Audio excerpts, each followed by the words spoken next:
Come with me if you want to live.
Hey, and welcome to another installment of Boston Sci-Fi Podcast.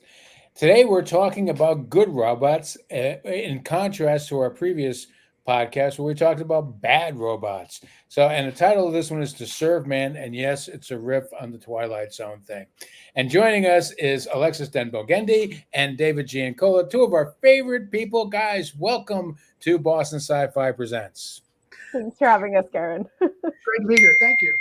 So anyways, guys, good robots, bad robots.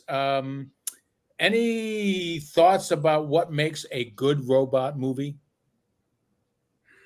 You know, Karen, it's what I just found interesting because I did do a little research on the subject before we started. I find it interesting in film how often, almost always with robots, we accept a human in a suit, C-3PO, or just a human, Terminator 2, going back to Metropolis, or what's his name from Ultron.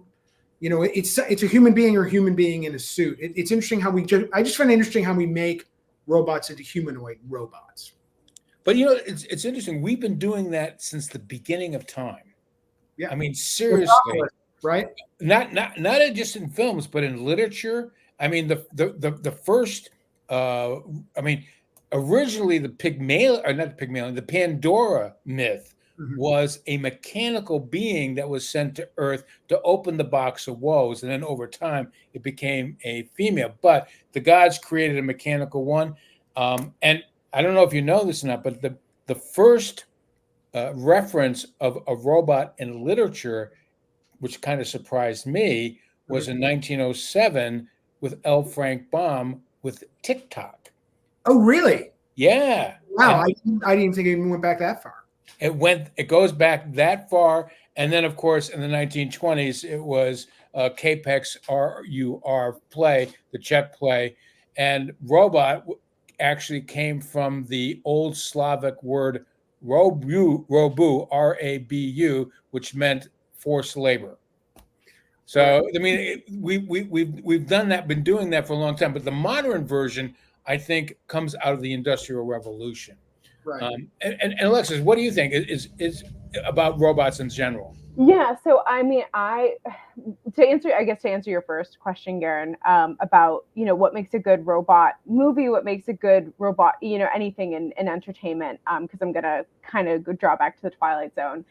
I really love any sort of robot story where like the lines between robot and human are blurred. So like, me, I'm a huge Blade Runner fan. I love that with like Rachel, there's so much talk of like that specific scene between her and Deckard when, it's like, that consensual line is blurred, and there's that tug of war of, what makes a person, what makes a robot. Obviously there, are certain physical attributes that do, but like consciousness wise, same thing with like the Twilight Zone. Something I really love about Rod Serling is that like looking back at some of the old Twilight Zone episodes, there's so many instances where he brings that up of, this like line that's like very strangely blurred between like, do you treat a robot less than a human? Like there's one episode called The Lonely where he really tackles that about a guy that's been wrongly accused and he's being like imprisoned on Mars by himself, and they give him like a robot wife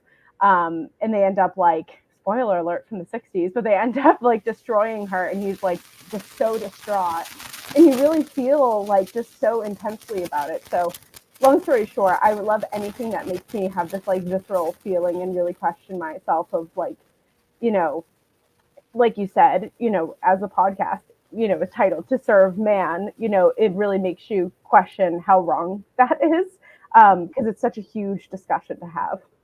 When we started thinking about this as a topic, one of the reasons I wanted to do this topic was because I think that we have used robots, especially in the bad bots that we did previously, and not so much in the good bots, but we've used robots to kind of expiate our fears of technology and the science of what's coming next.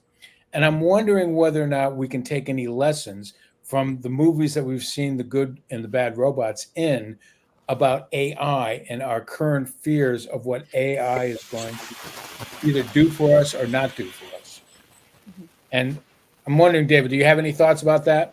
Well, yeah, and I think I mentioned this when we were doing bad bots that I'm sorry, Garen, can you hear that? I don't know what that is. It's something. Do you want me to just continue? Just continue. It's I just didn't know if you needed it. So let me start over.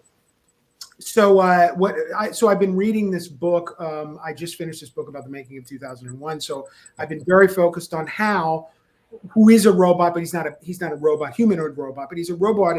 And there's a debate that comes up in the book of, did Hal malfunction, or did we just program him too well? And I think that comes down to a simplistic way of how we feel about AI. You know, is our concern really that it's going to pick up things, we did it too well, and humans are eventually irrelevant to society and knowledge going forward? It's very interesting because Hal kills off all these the space. Well, we never see them in the movie, but they're in hibernation. These spacemen in hibernation.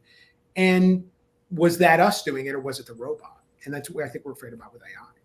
Yeah, I agree, like wholly. I mean, just from like my perspective, I'm a writer full time, and there are so many times like on LinkedIn, I'll get job offers to train AI to write like a person.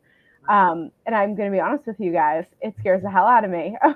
Like, you know, I'll just be quite transparent. It's really scary. That especially, you know, for sensitive things such as, you know, healthcare or stuff like that. Like, you know, there are certain things I think that AI cannot take over. I think healthcare and other certain sensitive fields is, you know, important to keep as human. But Alexis, having said that, you have to ask yourself the question when it comes to the medical field: would you rather have a robot operate on you, or do you want a human surgeon operating on you? Human surgeon, I got to be honest with you, David. Okay. You know what? I think it really depends on what the operation is. Yeah. You know, if you're talking about laser surgery in your eyes, I would rather trust a robot. Right. You know, but if we're talking about a colonoscopy or something like that, you know, like someone's like operating on my knee, I don't know any of that. But I guess it just, you know, I guess in general, you know, just it kind of scares me of like, will that become obsolete? Like, will, you know, like the job of like a writer become obsolete? Again, that's thinking like way ahead. But when I get like things like that on LinkedIn, I'm like, oh my God, that's really scary to me. But well, one of the reasons why I wanted to bring that up is our first clip is from Terminator 2. And this is, you know, we Skynet, which is AI, and we've got a robot in Arnold Schwarzenegger. And here's a clip from, we actually ended our last Bad Bots with Terminator. So we thought it was really good to have the first clip be Terminator 2. And here's that clip. Be very carefully, okay? You're not a Terminator anymore, all right? You got that? You just can't go around killing people. Why? What do you mean, why? 'Cause you can't. Why? Because you just can't, okay? Trust me on this.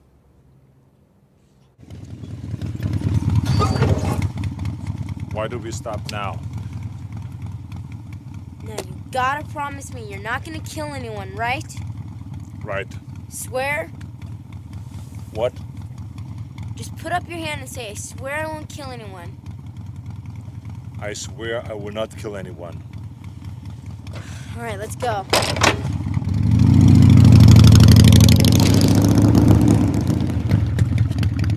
Visiting hours is 10 to 4, Monday through Friday. What the hell are you doing? You son of a bitch! You shot me!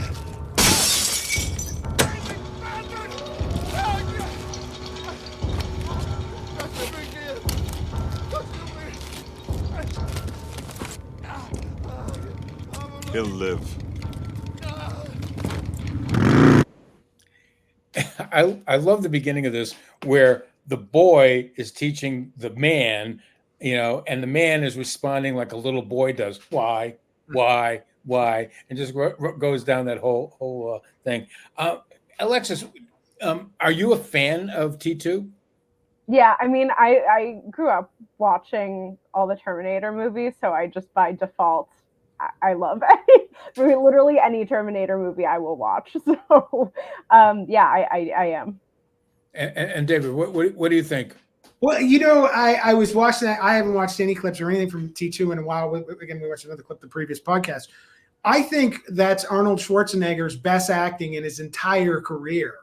And he'd worked with James Cameron again in True Lies, but I still think that's the best thing. And he went on to have a huge action career. I still think it's the best acting in his career, and I hate to say this. Why do you think this role is so good for him? Because he's not a good actor, Garen. He's not a good actor. Since when did that prevent anyone from making money in Hollywood? I know, but the timing is off in that first scene. He like, I won't, whatever. And you can write it off as a little bit of, he's learning or he doesn't get it. But it's really Schwarzenegger not picking up on the line beats. And as a director, that's me. He's so good, but so bad at the same time. Like I love anything Arnold Schwarzenegger's in, but it's like, oh my God. Well, it's his arc as a career has really been, I think, kind of illustrative. I mean, he started off like you said, as in the He-Man movies, or doing his pumping iron, and then he did these films, and he did a bunch of other things. He became a big action star, and now he is some sort of gray eminence of reason in the political world, which I find kind of disconcerting. Yeah. Yeah, and I mean, I think his career peaked with Jingle All the Way. Feel free to debate me, guys. Okay? I love the movie.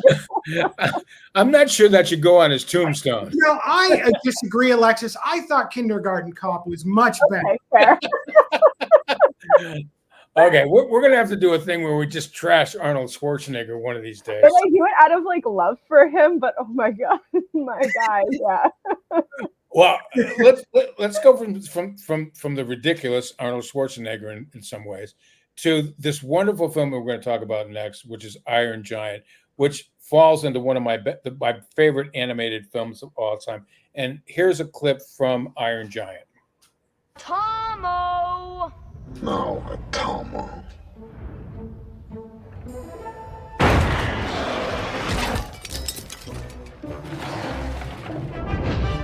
I, Superman. Okay, Superman, take this!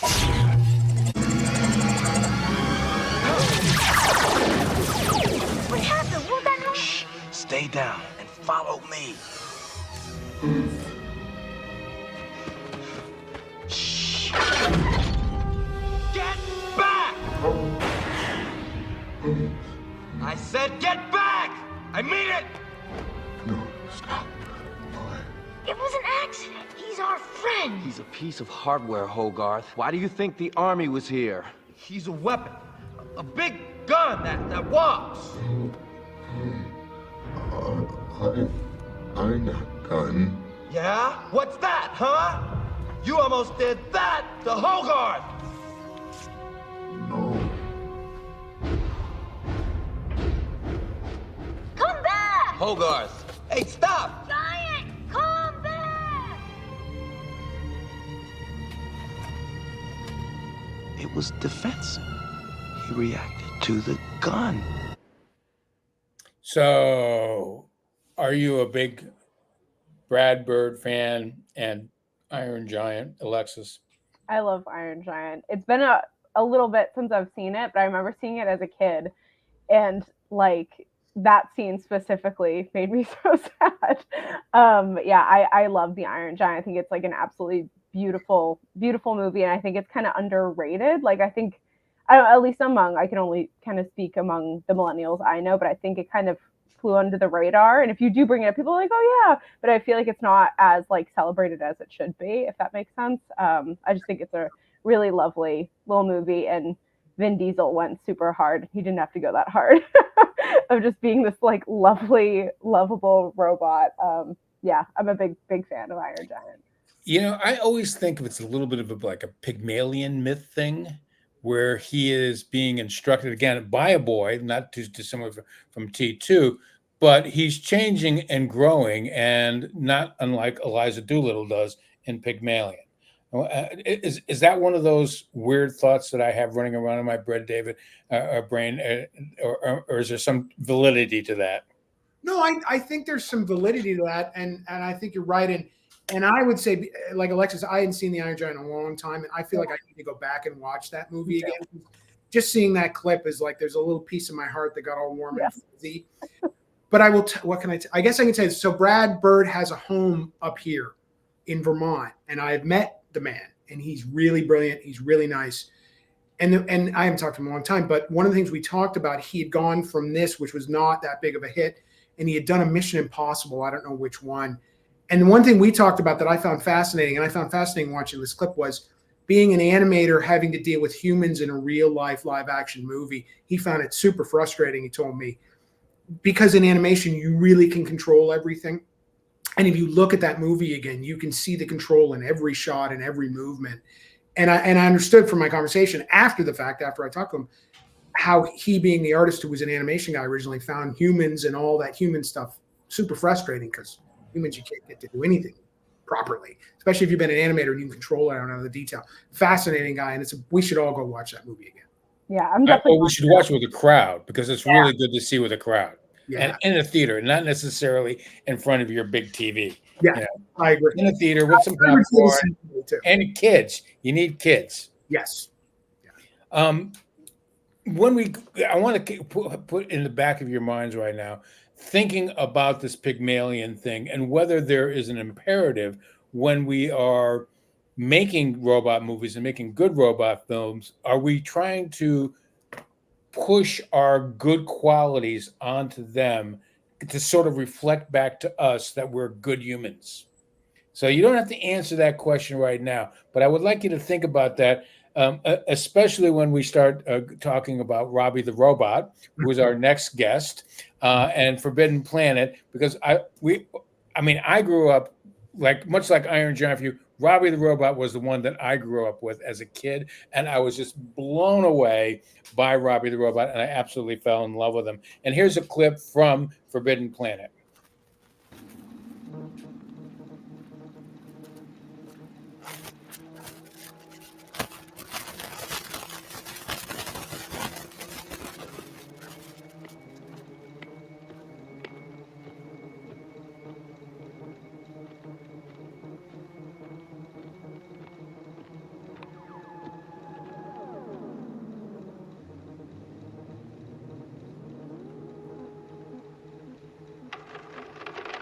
Welcome to Altair 4, gentlemen. I am to transport you to the residence. If you do not speak English, I am at your disposal with 187 other languages along with their various dialects and subtongues. Colloquial English will do fine, thank you. This is no offense, but you are a robot, aren't you?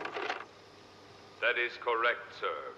For your convenience, I am monitored to respond to the name Robbie. Nice climate you have here. High oxygen content. I rarely use it myself, sir. It promotes rust. I have to say, I love that line. And I sometimes wonder whether I'm getting old, whether oxygen is promoting rust in my body, you know? You know, I always say that when I land on a strange planet. Nice climate you have here. It's a good opening line. Well, now, David, now I have to ask you, how many strange planets have you landed on? That's a good point. I was in New Jersey recently. So no, I don't. Do we want to go down that road? No, I don't. What I do Oh, I-95, by the way. Again, it's a few hours. Interestingly, did you, Garen? I'm going to pick on you. You're older than me. I saw this movie, and of course, the artistry in this movie, the backdrops, everything are great. They're brilliant. I just thought the robot was kind of cheesy, but I'm wondering about in context when the movie was released. If you Well, the release is mid-50s, so yeah. So was it like cool in the mid-50s? Oh yeah, I mean, even in I think I saw it like in the 60s. I was only like 5, so I think I saw it like a re-release or something like that. But as a child, when I saw it, I think I was probably 7, 8, somewhere around there. Wow. It was just awesome. I mean, especially as a young boy reading lots of science fiction, to actually see the robot manifested on the screen in that way, and even the thinking process. And the other thing that I liked about it is that when he introduces himself to the crew, he does this little Japanese bow, and then comes back, which I thought was, who thought of that? Yeah. You know, that was really, really quite good. And so yes, it had that kind of impact on me. What about you, Alexis? When did you see that film? Yeah, so again, I come from a mother who loves, as well as myself, she's the one who taught me, loves 50s, 60s sci-fi. So it's like always on when I go visit my parents, which is never a bad thing. So I saw this with my mom ages ago, but my first exposure to this robot actually is, I'm going to mention the Twilight Zone about 500 times because my job should just be full-time plugging the Twilight Zone. But my first exposure to him was actually in a Twilight Zone episode where they used Robbie the robot. So when I watched this, it's called Uncle Simon. It's like kind of like a not really super popular Twilight Zone episode, but it's very, very good. And so when I saw Forbidden Planet, I was like, oh my God, it's the robot from the Twilight Zone, which is like not how that should be, not how he should be addressed. It should be the flip. But yeah, I love this movie. I love this like crisp, like golden age of sci-fi ambiance that it has. And I mean, you know, I love him. I think he upon first glance, he reminded me a lot of the robot from Lost in Space, so I kind of felt like an immediate attachment. So you like the big clunky guys? Yeah, I'm a big fan of the big clunky guys rather than like a replicant, or you know, I really love that. Just this kind of I don't want to use the word cheesy, but kind of cheesy. Like I love just this like very stereotypical looking science fiction robot, the big clunky ones. It's just very kind of, there's something like kind of mystical about it. I don't really know how to be a little bit more better worded, but there's just something really unique about it that kind of brings us nostalgia to the film. You know, well, when we think about it, though, these big clunky guys are kind of primitive special effects. Yep. And as the special effects have gotten better, the robots have gotten meaner and leaner. Yep. Not necessarily meaner, but leaner and more svelte. And I'm, you know, why are you laughing, David? You don't like svelte robots? Right. That's a really good point, though, Garen. That's probably why, like, I don't know, my younger self brain was like, he looks safe. Like, whereas, you know, well, that's what I was going to bring up. Is it a like question Rutger of being Hauer, safe? and you're like, oh my God, Rutger Hauer is the scariest person I've ever seen in my life. So. That's right. But one of the questions that I have with a good robot is, do we feel safe with it? And if we're going to feel safe with something that is large and clunky and can't move fast versus something that can move fast, and we might not be able to trust it. Yep. You know, I mean, when you look at Iron Giant, we look at Robbie the Robot, you know, these are big clunky guys. Yep. Yeah. And even you did Star Wars C-3PO, he can barely walk. I mean, it's an actor in a suit, but it's true. I just real quickly, because I did do my research, Garen and Alexis, trivia. This is trivia time. All right, let's go. You can do it. You're allowed. Okay, everybody, here we go. So what was the most expensive film prop ever sold at auction? Ooh. Hint, it's Robbie the Robot. Was it Robbie the Robot? But here's the real thing. It was Robbie the Robot. It was in 2017. How much do you think Robbie the Robot in 2017 went for? Guesses, please. 1.5 mil. I was gonna say I want to go into a mill. Oh, you gotta go. It's outrageous. Is it higher? Really? 5.3 million at auction by Bonham. 5.3 million. That's what they say. And who bought it? It didn't say. It just said in 2017, Bonham's auctioned it for 5.3. The original restored for 5.3 million dollars. Can you imagine having a collection like that? Can I befriend this person? That would be. Well, it was apparently a guy who restored it and he collected it and he made other ones and whatever. But that's what the internet. Of course, it's the internet. It must be true. Yeah. Of course it is. And the question would be: is now what would it sell for in 2024? It's a good question. A lot more, because people buy. I mean, it's sort of like the first Superman comic book was bought for like 10 cents, and now it's like million. Right. Well, it's very interesting what you can find on the internet, and this was the thing. There is a whole story on the internet about the reason that it went for so much money. I guess is it came with spare parts from MGM. That was what the guy said. So the reason it was in such pristine condition is that they always had spare parts, cases of spare parts. I guess, yeah, because it was used on so many, like it was used in the Twilight, as Alexis said, it was used in the Twilight Zone. It was on Mork and Mindy. It was on The Love Boat, an episode of The Love Boat.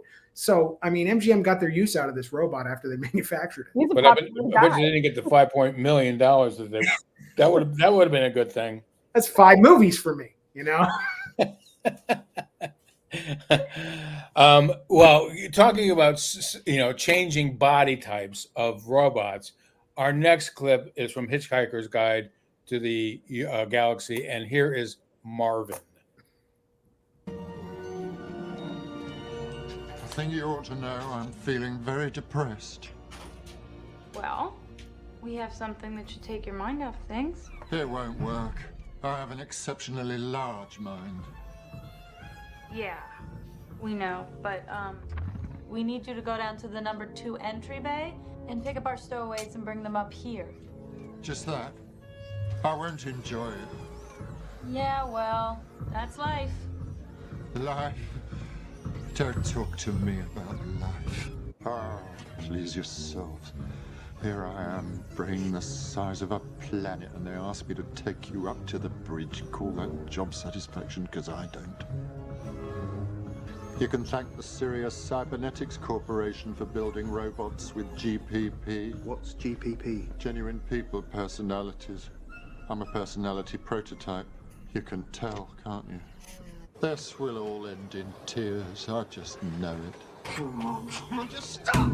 I told you this would all end in tears. This is how it's all going to end, is it? Hey,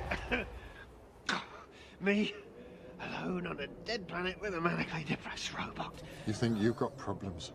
What are you supposed to do if you are a manically depressed robot? Well, you can't take Zoloft. Well, and that was Alan Rickman's voice, who did such a great job of doing that voice. An existentially manic depressed robot. I guess that's what the future of robots is, to give them personalities like us, which I think would be really bad news. We'd end up with all sorts of bad people running around who are indestructible. Yeah, that sounds like a really bad time, honestly.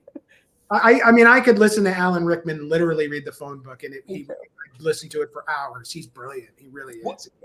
What's great about that, what he did with that voice, was it was so expressive, but very monotone at the same time. Yeah. And I mean, I guess it's a real tribute to his ability to be a good actor that he can pull that off so well. Yeah. What did you think of the film overall, though? The Hitchhiker's Guide to the Galaxy. I read all the books when they came out, and I read up to Restaurant at the End of the Universe and So Long and Thanks for All the Fish. Is that what it is? I think. So the books are really good. The books, I think, and I know there was a BBC series for Hitchhiker's Guide to the Galaxy before this. I enjoyed this movie, but I think it's one of those books like The Great Gatsby or something that are just kind of, the enjoyment is in the form of the book, and you just cannot. there's not enough there to make a movie. I haven't seen either the TV or the movie versions really work because there's so much more going on in those books. And even having a manically depressed robot is very, is Adams, I want to say Charles Adams? Douglas Adams, yes. Douglas Adams. It's very Douglas Adams. If you read some of his other books, Long Dark Tea Time of the Soul, which is another really great book. He's got that sardonic kind of thing going, and it's hard. It just doesn't as much as I enjoy the movies, they don't feel fully formed to me, sadly. Alexis, do you agree with that? Yeah, I totally agree with David. I think like it's a fine movie. It's not my favorite. It to me, it's always felt kind of, I don't know, pieces missing, I guess. It's never felt like super cohesive to. That's just, you know, me watching it. It is a good movie. I think, you know, the acting, and I love Alan Rickman, and like Well, Sam Rockwell is in it. Sam Rockwell, how can you go wrong? Like And that was an early role for him. Yeah, and Zoe Deschanel is great too. Like it's a fantastic cast. It just, for some reason, and this could just be me, it just didn't hit like other movies have for me. And so it's definitely not like a rewatch or like a comfort watch that I'll put on in rotation. But it is a good film. It's something missed for me. You know what I think is missing, and this could just be me, because I remember when the books came out, and I remember when the movie came out. It was very much of the late 60s and early 70s sensibility. And I think you had to be in that time to be able to really appreciate it. And that time is gone. Some movies are able to transcend their time. I don't think that transcends as much as it should have to be, you know, more acceptable 50 years later or 40 years later. So, yeah, I just think also, I think some of the writing works as writing. It is not. I remember there's a bunch of gags in that movie that I watched the movie and go, boy, that was funnier when I read it. It's not so funny now that it's in, you know, 3D and illustrated in there. It's funny because I'll watch that movie and ask myself, why am I watching? Because it'll be on TV, and I ask, why am I watching it? But I do keep watching it when it's on. But it's because Alan Rickman is so good. Yeah. And I think some, you know, it's always like that, right? Where some movies are better than the book and some books are better than the movie. You know, I have tons of those that I have in my back pocket, and I just feel like that's the case here. But well, we're going to switch now to our honorable mentions. These are the films that we wanted to talk about, but we just really didn't have a lot of time for it. And so Mark, our director, does a great job, and he slices and dices and puts it all together. So here's our honorable mentions of To Serve Man, Good Robot movies.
So I want to go to the Wally thing and go back to the question that I asked earlier.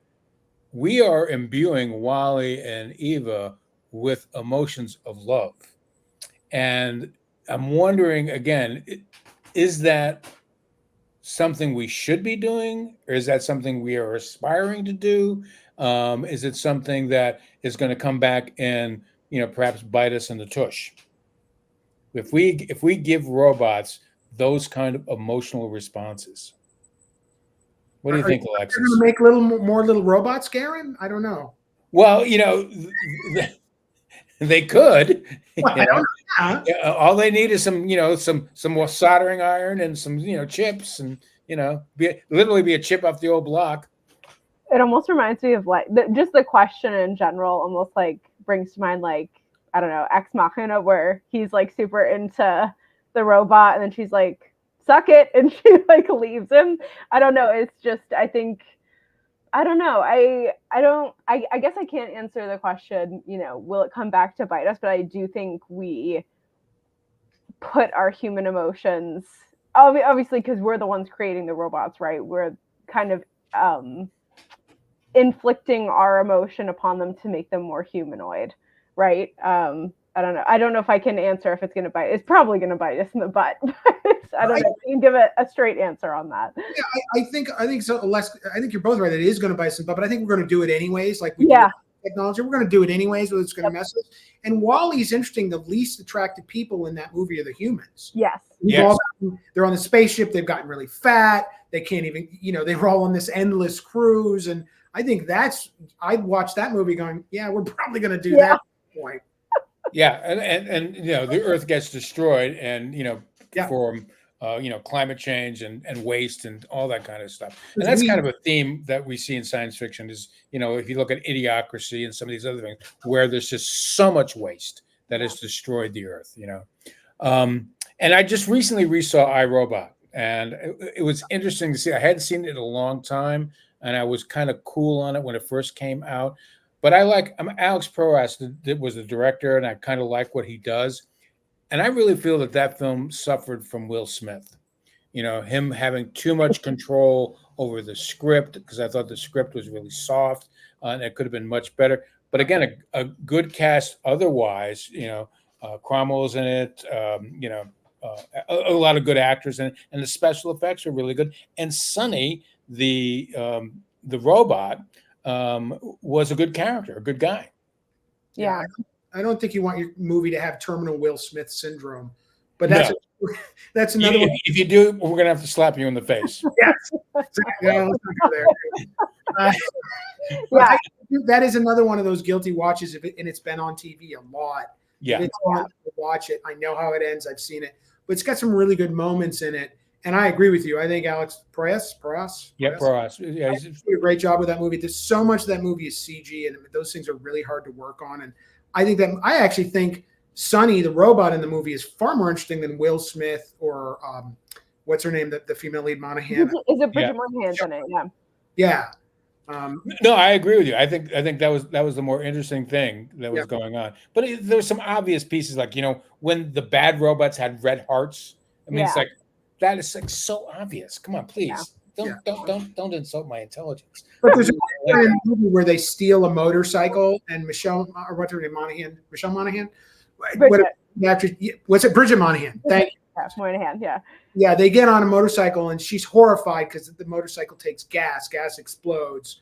Why are you doing this? And I was just like, well, it's just another machine. But we get so precious about those things. Yeah, I think that we get a little precious, and it was a comment made by some socially aware person. But we've been talking about emotions and robots and then the good robots. And our last clip is from what was one of my favorite TV shows when it came out, Star Trek: The Next Generation. I just loved it. It was actually date TV for me. I would, make sure I was home at time and got to watch it before we had DVRs, or at least before I had a DVR. But so here is a clip of Data from Star Trek: The Next Generation with a guest appearance from Q. I have the curiosity of humans, but there are questions that I will never have the answers to. What it is like to laugh or cry, or to experience any human emotions. Data, I've decided to give you something very, very special. If your intention is to make me human, Q. No. I would never curse you by making you human. Think of it as a going away present.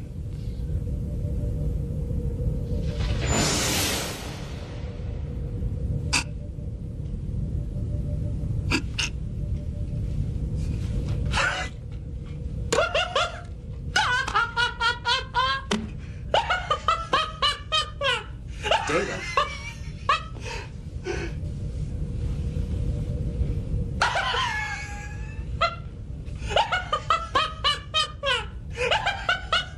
Data, why are you laughing?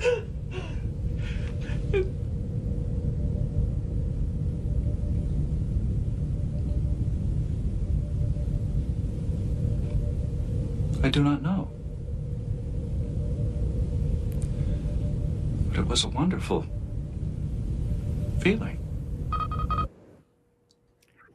And I love the idea of us closing out our last segment or last clip with, laughing, not knowing why, and what a wonderful feeling. And as such, David, do you have any final thoughts on what makes a good robot? Wait a minute. Before we do final thoughts, you're probably going to have to cut this out, but wasn't there an episode on Star Trek The Next Generation where they programmed Data somehow to have sex, or he became romantic? You watched more than I did. Wasn't there one of those? There was. I don't remember that one so much. I remember the one with Will Riker had an affair with a hologram woman in the holodeck. That's the one I kind of remember. Okay, well, we won't cut that. That's worse than what I would say. I thought there was one where they'd done that. So it could be. I mean, there were a lot of them, So, and I have to say that in my dotage, I am starting to lose things like memories like that. They're not just that important anymore. That's why IMDb is so good for me. Sure. So, but do you have any thoughts about what makes a good robot? Well, yeah. I mean, it's you talk about the Will Smith movie. I'm sorry. Talk about dotage. What was the Will Smith we just did? iRobot. iRobot. Yeah. So iRobot is that short story, and that talks a lot about the 3 laws of robotics, which is number 1 is robot must help humanity, save humans, and robots must obey humans. And then the third rule is you must do both. I've actually got them here. If you want me, I can read them because I've got them here. Yeah, that would be great. Okay. The first law is a robot must not injure a human being or through inaction allow a human being to come to harm. That's number 1. Number 2, a robot must obey orders given it by a human being except where such orders would conflict with the first law. Mm-hmm. And then the third one is a robot must protect its own existence as long as such protection does not conflict with the first or second law. So that's what I think about robots. Obey, but don't kill me. Love you breaking it down to that simple. What about you, Alexis? I like the big clunky guys. So I think we've established that in this podcast. Yeah, I love, obviously, design-wise, I love those. But ones that are, that form, again, the question lies in the air, do we put it upon them? But just for entertainment's sake, the ones that are protective of, a child or whatever, like in the Iron Giant, or, the way the robot is with Will Robinson. Like, I love that. Like, I guess it would be a trope, but I love that when that's featured in film. I think it's really sweet, and for some reason I've just kind of latched onto that. So big clunky guys that are protective and good to their human companion, I guess. Guys, by the way, you guys promoting anything right now? David, are you working on something exciting? I prepare when you ask me to promote. I'm not wearing anything new. We're still for summer. If you want a summer watch, Accelerators on Blu-ray and DVD, edgewoodstudios.com, Amazon.com. Which we played at the Boston Science Fiction Film Festival. Correct. Which is where we met. That's correct, too. The best film festival in the world. Yeah, and we'll be 50 years old come 2025. I love it. It's going to be a big Alexis, you doing anything besides working where your job is and writing and doing the 4,000 other things you do? Yeah, lots of fun stuff. Obviously, super pumped to do body horror with you guys soon. That will be really, really fun. I have a couple of fun horror movies that I'm going to be reviewing this summer for Boston Hassle and Daily Grindhouse. Looking forward to M. Night Shyamalan's The Trap, doing Cuckoo with Dan Stevens. That will be super fun. And I'm currently in the midst of writing summer horror recommendations for Daily Grindhouse, which is super fun. So lots of different. That should sound fun. When is that coming out? Do you know when that's coming out? Hopefully next week. I'm going to finish it up, and it's a tangent of literally random movies that I watch during the summer that are horrific, and I'm like, everyone should watch these. Let us know when that comes out, and we'll shamelessly pimp your article. Thank you, Garen. Anyways, that's it for us. I want to thank Mark Sherwood, who is our director, who put everything together, and Irene, who did all the producing and gathered all the elements together. You can find out more about us on bostonscifi.com. We are, like we just alluded to, in our 50th year. We are making a documentary, we're writing a book, and we're going to have a great festival come February. You can find out all about that by going to our social media on Facebook, Instagram, and going to our website. And to close out, as Alexis alluded to, our next podcast is called The Body Horrific, and it is all about bodies getting really twisted and weird. And here is our closing clip. Thank you very much for joining us, and we'll see you soon.